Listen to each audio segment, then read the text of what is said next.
Yo, welcome back to the No Budget Podcast. It's Kokleang. Yeah, what's up, it's Kyle? And yeah, man, Wild Card Weekend just happened, and man, oh man, we got lots to talk about because I had that little prediction last week where I said all road teams would win, and I was almost right. But with that said, kind of started off with the first game of the week, or first game that happened this past week. Um, yeah, man. Started the playoffs with a bang, man. Rams, Panthers came real close to putting a foot in my mouth with that Panthers take last round, but man, that was a what a game, man. It played out really similarly to their game early in the season. It just seems like both these teams just match up really well against each other. And I mean, this is a testament, man. Like anything can happen in the playoffs. Like I mean, any given Sunday, and the Panthers came very very close to getting the upset of the weekend. But Matthew Stafford should be the MVP. He did what MVPs do, man. Game winning touchdown to Kobe Parkinson. Amazing final drive. Amazing game, man. Just from a football fan, man, this game was back and forth, and it really set the tone for how this playoff weekend went. Oh yeah, for sure. And like right, even if you guys saw pregame, they had Cam Newton, in the building. I think he was playing the drums or something like that. He was banging on something. Mm-hmm. I got the crowd going. It kind of got me going because I was like, you know what? Screw it. Panthers, let's pull off the upset of the year. Upset Mm-hmm. of the playoffs. You know what I'm saying? Well, like Kai said, it was very, very close. And honestly, as a Panthers fan, as a Panthers organization, you cannot be happier with that performance. You went out. It was a matter of fact of like you made it to the playoffs. Everybody's looking down on you, but you went down swinging, right? You didn't hold anything back, and I think it's just positives from here on out because looking into next season, they can possibly build off on this because that NFC South division, it's kind of up for grabs at this point because the Falcons are looking for a new coach. The Bucks just fired their offensive coordinator, right? And they also have some key free agents in the upcoming free agency. And yeah, I mean, it's going to be interesting how the Panthers are going to be going at it in the offseason for next year. But yeah, Panthers fans, look, you guys were kind of just meant to lose. But look, you just be happy that you guys are here and that you guys are on like a positive trajectory. Yeah, man. I mean, just quick shout out. Before we move on to the next game, quick shout out to Jalen Coker. Like Woo! what a game from him. Yeah, We talk about 9 receptions, 134 yards, and a touchdown with a 52-yard catch. Crazy game from him. Crazy game for him. yeah. He's strongly put himself in the conversation of wide receiver two for this team going into the offseason, going into next season, right? So, definitely a player to look out for when it comes fantasy football season. I Oh mean, yeah, 'cause he, 100%. he's been on a heater, and this capped off his season with such a huge performance in the playoffs. Bryce Young proved a lot of people wrong this year, man. Like regardless of if they made the playoffs or not, the playoff level of football he's been playing between the on this back half of the season against some really good teams, against some really good defenses. Again, nobody expected for the Panthers to be anything this season. The fact that they put themselves in a position to not only make the playoffs but win a division, weaker division, but still a division title is a division title, right? So the fact that he was able to, be a key contributor to this team making the playoffs, man. I if I'm like you just said, if I'm a Panthers fan, I couldn't be any happier other than obviously getting that final stop and winning the game. But just in this, you look at the season as totality, man. You can't do anything but be proud of your team and how far they come. Canales, I wasn't really a believer. I am now. You know what I mean? He has definitely secured his job going into next season. So hopefully in the draft and in free agency, they can get some more talent on his roster and hopefully make an even deeper run, the Mhm. following season. And speaking of being a believer, Chicago Bears fans, Y'all believe in now? Y'all believe in now because man, might as well just get into the next game in the Packers and Bears where man, at halftime, as a Bears organization, as a Bears fan, it must have looked very dark, very rough because it Hmm. was such a very bad, ugly half for the Bears. Like everything that could go wrong did go wrong, right? And I think the Bears only had what 3 points or something of that nature around that, like maybe 6 points. But man, to come out the second half the way they did, especially on that final drive, final offensive drive for the Bears, Caleb Williams, man, that fourth AC. down conversion, his feet was not even on the ground. His feet was not on the ground, man, making some magical plays, and hey, man, number one picks are going to do what number one picks are supposed to do, man, Hmm. and Ben Johnson.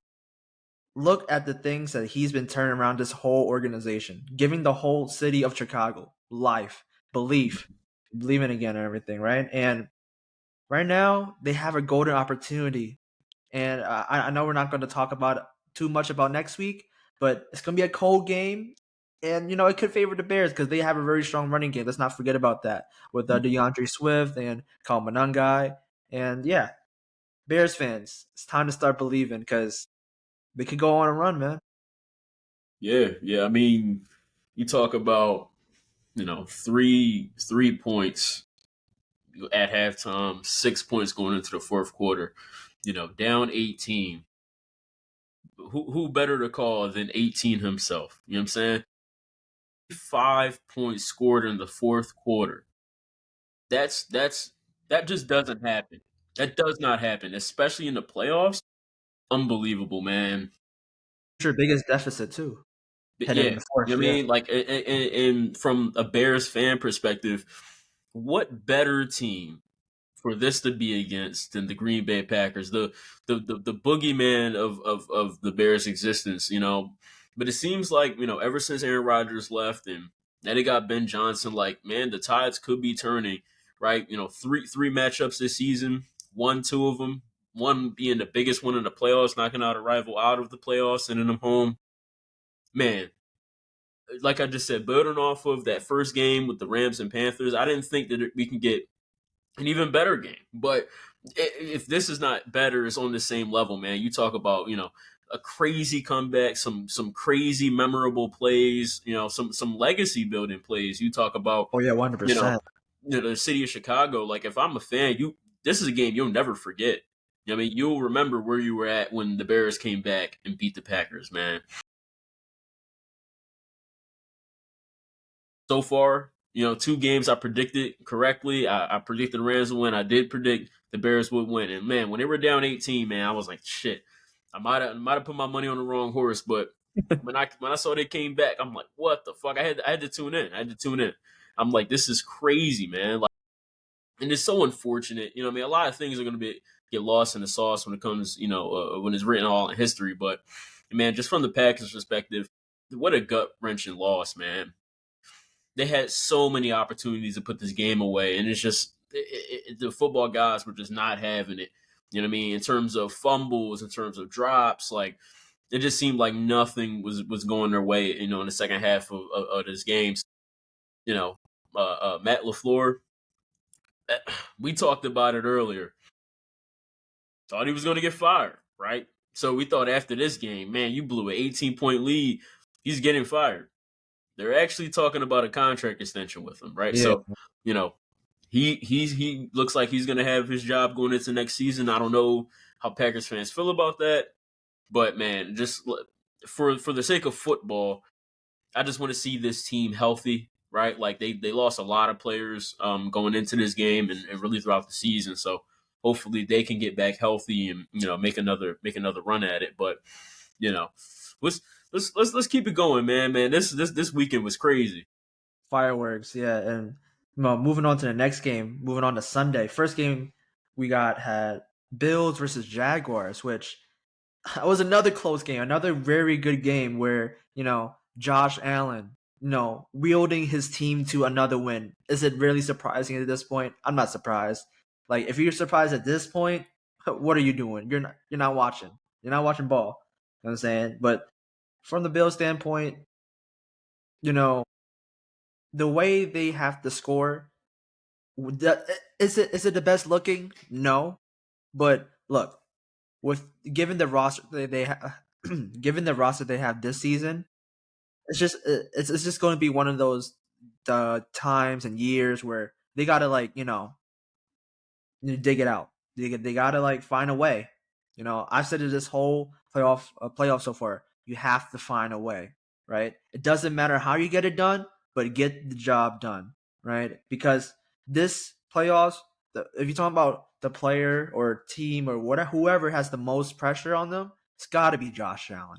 You Yeah, know, you got in this playoffs, you don't have Lamar Jackson, you don't have a Joe Burrow, you don't have a Patrick Mahomes. You're definitively the best player left in the playoffs, and obviously the best quarterback in the playoffs, right? And so, although you might be facing a very tough defense these next couple weeks, with the Broncos and potentially the Texans or the Patriots, look, all that flies out the window because if when you have the best quarterback on the field, you can dictate the whole game, right? And that's what happened against the Jaguars when he led them on that final drive, right? But flipping on over to the Jaguars' point of view, is it tough? Yeah, it's got to be tough. I do believe that Trevor Lawrence actually played a pretty decent game. On that last drive where he threw a pick, it wasn't really his fault. I think the cornerback just made a really good play and it popped up in the air, and make the most of your opportunities on the defense, right? So, but the Jaguars, they played pretty well. It's just that they couldn't do enough just to stop 17, right? And as the first season with Liam Cohen at the helm, I think you got to be optimistic going to next season, especially next year. It's actually going to be an interesting year division for next year because you potentially got the Colts coming back with Daniel Jones. Let's see how they'll do being fully healthy again. Texans, look how they're doing right now. Could make it to the AFC Championship or and even more. And you got the Jaguars now, right? And they're playing well without Travis Hunter, which was their yeah. their top pick. So we'll see how he does in rehab. But yeah, it's got to be tough for Jaguars fans. But Bills have the best player on the team on the field. Yeah, I alluded to it, in our preview to the wild card. I said, Josh Allen has the ability to take over a football game, and that's exactly what he did. Second half, man, he balled out, and it was nothing. It seemed as if like it was nothing that the Jaguars could really do, right? Like he looked like a man possessed. He looked like a man on a mission. Like you just said, he has the weight of the football world on his shoulders right now. There's a lot of people saying, okay, when is Josh Allen going to finally go over hump? When is Josh Allen going to finally make his Super Bowl run? And you know, it has to be this year, right? If not this year, then when, right? Like the AFC has never been this wide open. And when you, like you just said, when you have the best player on the field, in the playoffs, you're expected to, no matter home, away, no matter what the level of the defense you're playing against, you're expected to come out with that win. So very, very gutsy win. Sean McDermott, again, you talk about saving your job. Like this is the way to do it, right? Like to have a comeback win in the playoffs on the road. They have a tough matchup coming up, but this was an amazing win for the Bills.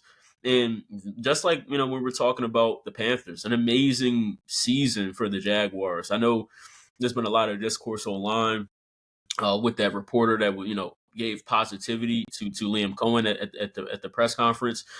But first of all, man, we need more of that in sports, man. Like Yeah, 100. we percent need less of the sky is falling. We need less of fire him, fire them. Like we need more of good job, guys.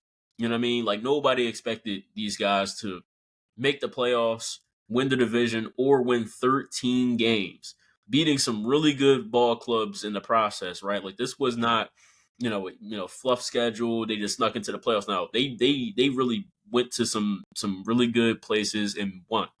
So, Liam Cohen, first year head coach. Very impressed with what he's shown. Even though I am a certified hater of Trevor Lawrence, yeah, he proved me wrong this season, man. Like he Yeah, balled out. He had a lot of really good performances in this game, and kind of my problem with Trevor Lawrence, just objectively, it's just he's just too careless with the football, and in this right. game, it cost him. You know what I mean? Like, that second interception wasn't his fault, but that first one, they shoot at Jack Thompson. That was just a bad read. You know what I mean? Bad read all over. So if he's able to kind of clean up those turnovers, and they can get, like you just said, a Travis Hunter, a impact player back, and potentially make another run at this division next year. But amazing season from them. And if I'm a fan of the Jaguars, like, again, you can't, obviously winning the game would make you happy, but you know losing to a good team, what I mean, in their first year with this young head coach, and he's completely revitalized, the Jacksonville Jaguars. So I'm very excited, just from a football fan perspective, just to see, what next season brings for these guys. But you know, going into these next slate of games, man, like, man, we had a great wild card weekend, man. Big game. My co-host, I'll let you really take away with this one, man, because your boys went to Philly and did it, man. Huge game for them. Yeah, I can't, man. I, for me as a fan watching throughout that whole game, like my ass was clenching the whole time because I was praying that, like, although I knew their offense was inept coordinating wise, I was just praying that they did not expose our defense, right? Because like I said, we were down to our sixth and seventh linebacker guys. Sixth and seventh. Like that like we're pulling guys off the street. six, seven. But yeah, it was tough. It was a tough game. It was one of those games where I knew that, like, it was going to be low scoring, relatively low scoring, and that the team that made the more big plays will win the game, right? And objectively, of course, the Niners made more plays in this game because the Eagles, I'm pretty sure, that trick play that we had with Juwan Jennings to CNC, Juwan Jennings had more air yards than Jalen Hurts the whole game. That's kind of insane. Like, in terms of like 15-yard passes or more, I don't think Jalen Hurts completed a pass that was like more than like 11 yards, which is insane, right? But I'm not, and there's so many ways I can go about this, right? And there's a lot of things we could say about, that the Eagles offensive coordinator situation is that bad that maybe a Niners defense led by Robert Saleh can just take advantage. But you know what? I'm gonna go a different route. I'm gonna call bullshit because look, this team has fight, man. This team has a type of culture that Kyle Shanahan has set, where it's like, look, it doesn't matter, that we got all pro guys, potentially Hall of Fame players that are out. It doesn't matter. It's next man up, and you fight for your brothers. You know what I'm saying? And it showed. It showed, man, because early on in this game, especially when we gave up that Saquon run on the edge for like it was like 30, 40 yards, and then we held them to uh, for the rest of the game to, like, what, negative yardage or even like minimal gains and all like that. That's showing me improvement. That's showing me that we're able to adjust on the fly with the players that we have, the personnel that we have. And you know what? Shout out to our fifth round rookie to Marquis Siegel. You know, if you guys don't know this guy, he's a rookie that we actually started in the beginning of the season and we benched him, right? Because he was there. He was in positions to make plays, but weren't able to make plays that ultimately made it a big play, right? But in this game, when Jair Brown went down and he had to step in, he fed in perfectly.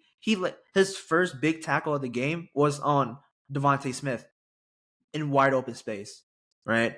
Take him down easy. What was the second big play that he had a tackle on Saquon Barkley that he hit him so hard it had him shook. And look, I'm not saying that I'm not wishing on anybody's injuries. I'm just saying that my defensive rookie, fifth rounder, just made a big play, right? And then arguably our best player on the defense that day, another rookie, it was Upton Stout. Upton Stout, man, he this man is 5'8", and he at the combine he benched like 20 reps, which is insane. And you know who else benched 20 reps? But it's like you know who else benches 20 reps and is way bigger than him? I'm gonna let you pause on that. Yeah, Quinion Mitchell, right? And he's a much bigger guy. And speaking on Quinion Mitchell, yes, he got 2 picks. He got 2 picks. He got a little lick back, right? But can't lie, he got fried on that first drive by Demarcus Robinson. And Demarcus Robinson, this was like a legacy game for him because throughout this whole season, he didn't really do much. He only had 1 touchdown in the season. I think he maybe had 300, 400 yards, something like that, right? But this game, he went off. He went off, especially early, because Brock Purdy was able to find him, in the little zones, in the little pockets of the defense for Fangio. And to be honest, although Brock Purdy threw 2 picks, look, I always say this: nobody is going to talk about the game unless what happens on the last drive, right? On the last drive, what does he do? He goes 5 for 6, rush for 11 yards and go down there. On the last play, he scanned through all his reads and found the last guy in Christian McCaffrey, which was a crazy route because he ran a Texas route from the other side, which is insane. This is it's insane, right? But yeah, Brock Purdy, he played. I think he played. He was very poised. I think he was very poised. He showed that, like, low key, he got ice in his veins because he's. I'm pretty sure he's 5-2 now, as his record in the postseason, and I'm pretty sure 4 to 5 wins are comeback wins. You know, it shows that, like, when we're down at the biggest moments, we can count on him, right? Like, let it not be him in the last moment, and it showed. And he has a tough task coming up this next week against the Seahawks, but I think we'll be ready. I think we'll be ready, and we'll definitely not be playing that bad, from week 18. But yeah, look, overall, this team has instilled belief in me that I never thought I had. You know what I'm saying? Like I said, I have not, like, I've counted this out so many times this whole season, right?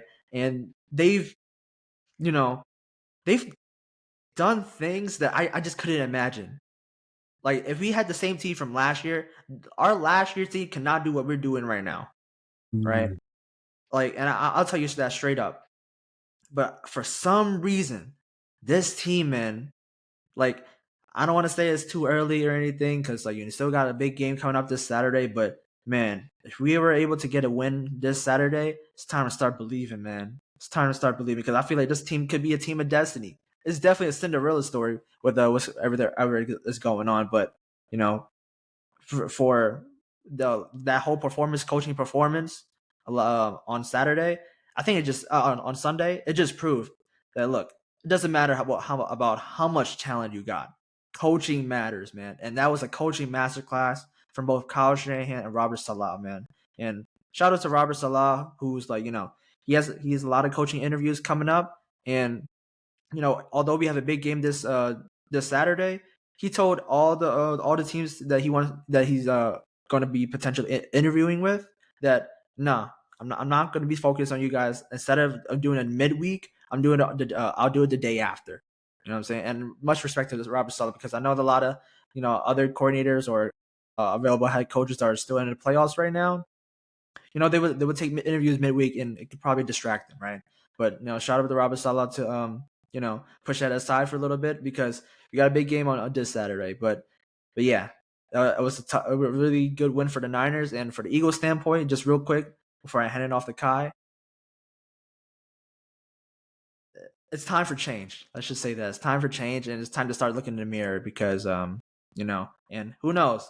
There's so many like good coaches out there right now with 1/3 of the league that have available coaching spot. Who knows? Maybe Eagles might have to open one up if they fire Sirianni, possibly. I don't know. I don't know. I don't know. I don't know. But that's a topic for another day. It's a topic for another day. Yeah, yeah, that's a lot. But all I want to say, man, Jawan Jennings with his Muhammad Sanu impression, man, like man, that was a dot. That was Yeah. a dot. In the win too. In No, the win. listen, out of high school, he was ranked higher than some All Pro quarterbacks in this league. So, I mean, he liked that.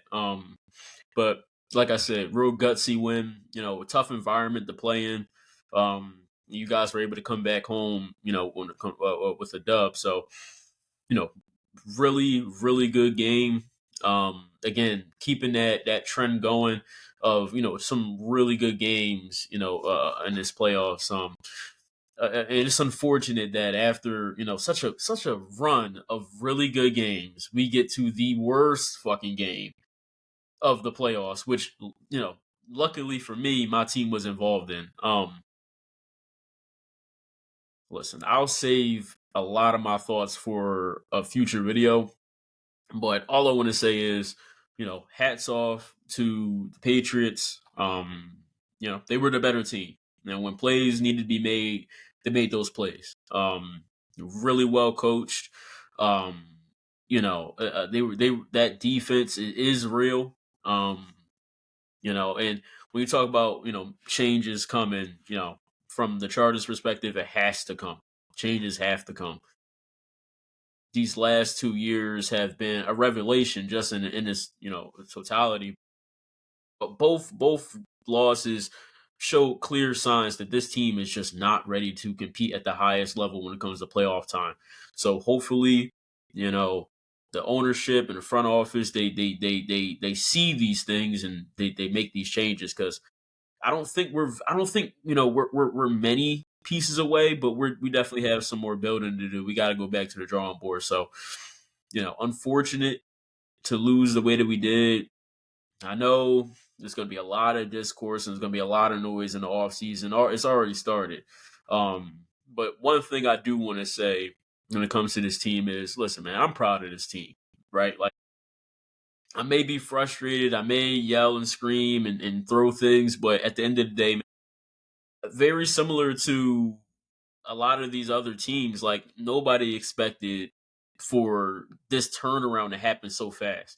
Nobody expected for us to really do anything. We were already underdogs coming into it, and it sucks the way that we lost. But listen, man, I'm always gonna ride for my team. I'm always gonna love my team. I'm always gonna root for my team. So it sucks.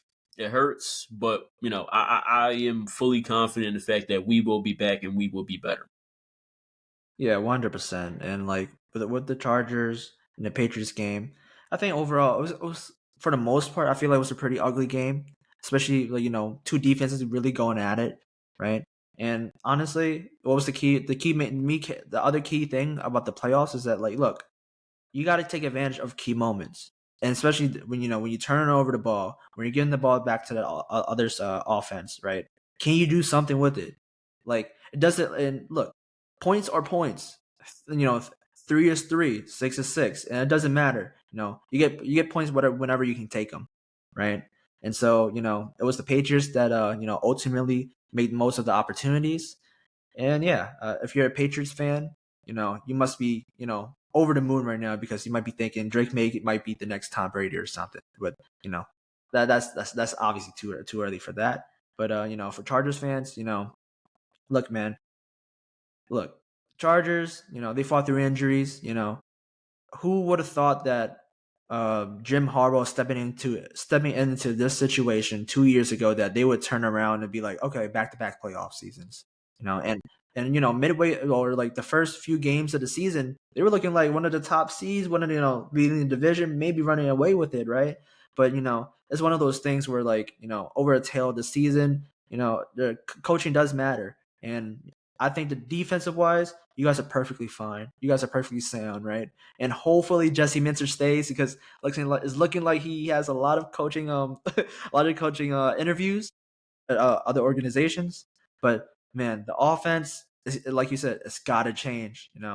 Having Greg Roman of all people as an offensive coordinator in the big 2026 or this passing 2025 is not it, man. It's not it. It's not how it was back in the days with Colin Kaepernick.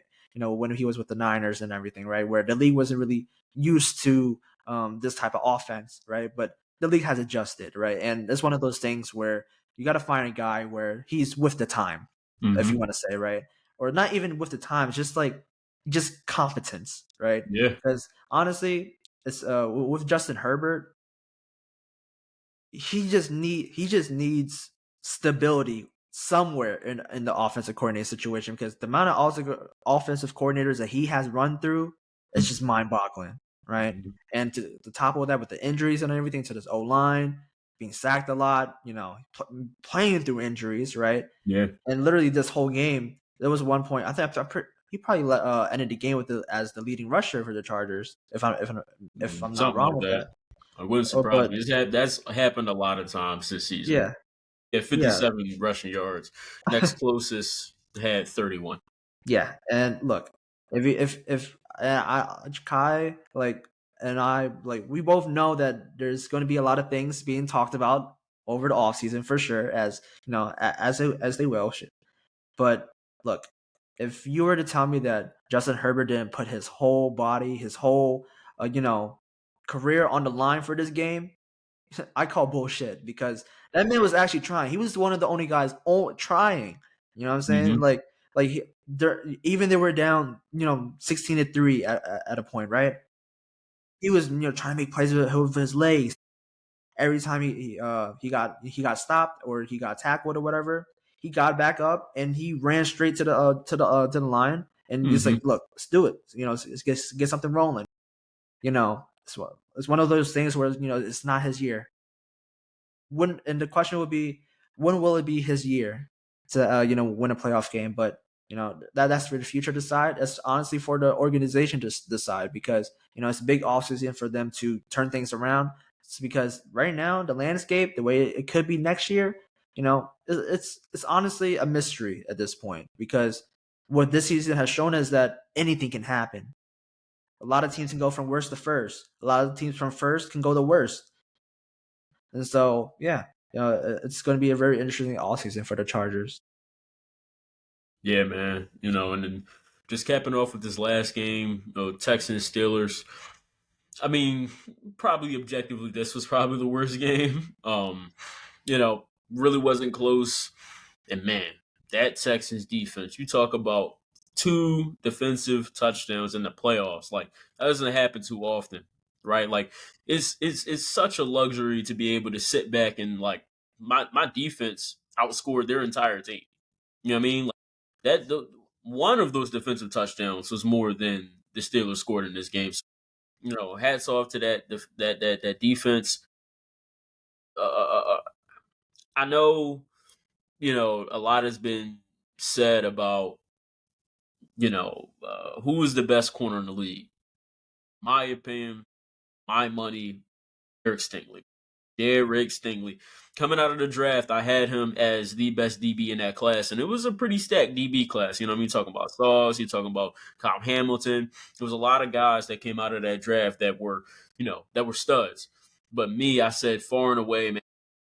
Being an LSU fan, I saw Derek Stingley Yes. as a freshman on that 2019 LSU team just be a stud, man. Like, true freshman, just balling, locking down SEC wide receivers left and right. So I knew what it was coming out of the draft. Like, the only thing he struggled with was injuries.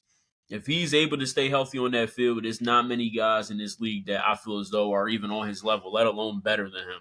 And he's had a phenomenal season, and he's carrying it into the playoffs, man. Just no receptions, like, when you talk about, being on an island, right? Like, Stingley is on an island. Guys don't even throw his way. There's no point, right? Like, you're better off throwing the ball into the dirt, right? So having a true number one shutdown corner on a defense that has, two pass rushers that can get home. I think combined they had close to 5 sacks just between those two. Man, you talk about a defense, and it's unfortunate, right? Like that the Steelers season ended like this. Older coach and Mike Tomlin, older quarterback and Aaron Rodgers. it's a tough way to go out, right? It's a tough way to go out. It's a tough way to have your season end like this. Um, but like I've been saying, going into the playoffs, man, if I'm a team, I do not want to see the Texans. Like that defense will keep you up at night. An offensive coordinator or a head coach, like that defense will keep you up at night. Like they don't disguise much. There's not a lot of tricks that they play. They just line up and just say, "Beat us." And so far this season is not many teams that can say that they have. So, right now they're on a heater, and all this offense has to do is just tread water. That's all they have to do. All this offense has to do is just put together first downs, milk the clock, because it's gonna be hard for the other offense to score points. So if they're able to continue doing that, if CJ Stroud and his offense is continue to be able to run the ball the way they did, control the clock the way they did, is they're going to be a tough out. They're going to be a tough out. Yeah, 100%. I know that you mentioned Derek Stingley, but I got to shout out another DB, man. Jalen Petrie. He played a phenomenal game, man. And I think, honestly, he was low key up a Pro Bowl snub. And I don't care what anybody says. That man has the ability to play that, I guess, that quote unquote Joker role where he could play as a in a nickel as a slot cornerback. He could play as a safety. He could play single high, right? He could even go out on the outside if needed, if Lassiter or Stinkley is out.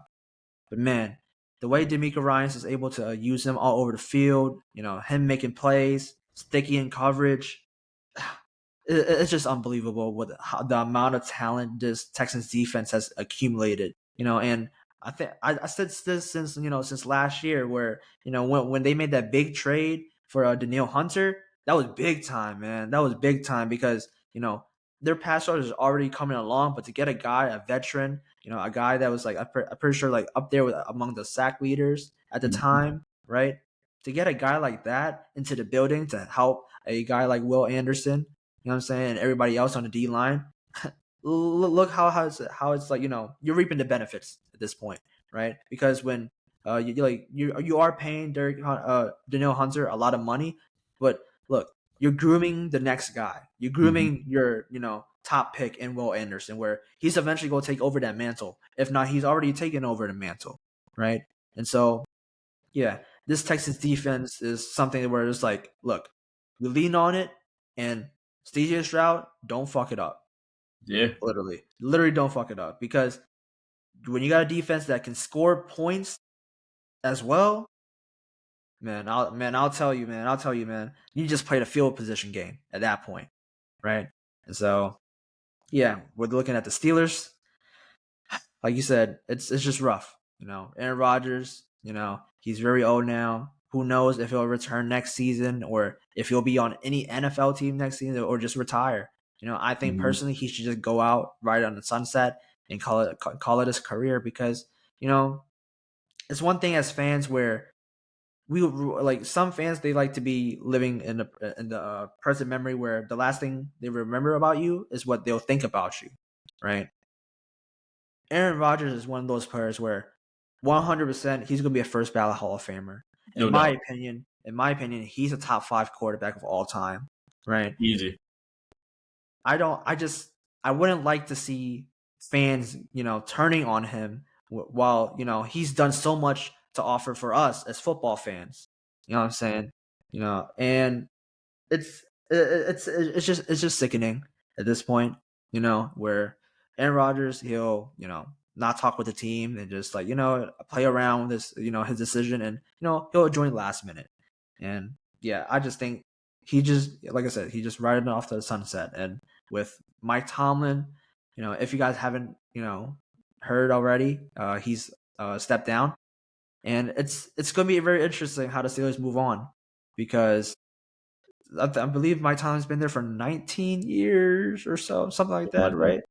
And man, for to be the one and only guy as the stability for that organization, it's a big move. It's a big move, man. And it's one of those things where the Steelers organization, they're known for winning. They're known for being there in the playoffs. Being there at in the dance, right? So whoever they hire, as the head coach and the rest of the coaching staff, they got to hit on it. They got Yeah. to. because what I know with this fan base, being Pittsburgh, still being in PA, you know what I'm saying? Look, their fans can turn on you very ugly, and it might not get as bad as Philly fans with their teams and stuff. But look, they're just as hectic, I guess, just as rowdy, right? So yeah, the Steelers. It's going to be interesting. Like I said, it's going to be another very interesting offseason for that team. So especially with the division, that's it's kind of up in the air, but we'll see Yeah. how it goes. Yeah, man. You talk about just from a macro lens perspective, like you talk like that division, you talk about wide open. The only, head coach that has a job in that division, crazy enough, is Cincinnati head coach. Like you would have thought he would be the first person fired. Cincinnati fans probably say he should have been fired years ago.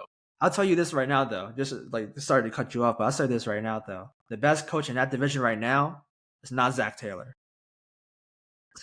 Yeah.